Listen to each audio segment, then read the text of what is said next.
Hey, what's up, Threadheads? I hope you're having a great morning. Hey, do you ever have those days where you wake up and you just feel a heavy weight pressing down on you, where you feel like darkness is the prevailing climate and the light is really hard to find and you're just being pressed in on all sides? That's the kind of morning I had yesterday, and it reminded me of a class I took at seminary while I was still at Covenant last year.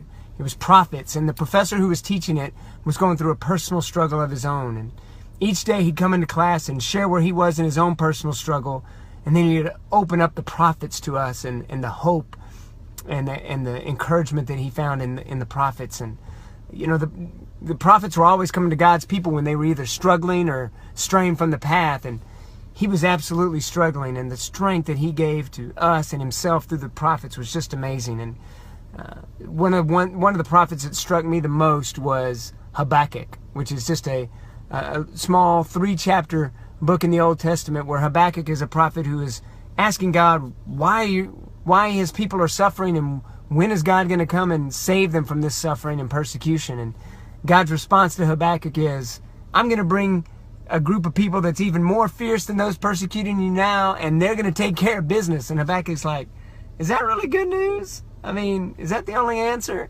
And God says, write the vision in stone. Write it down. And if it is slow in coming, wait for it, because it will not delay. It will be on time. In other words, it's not about your timing, it's about God's. And His timing will be perfect.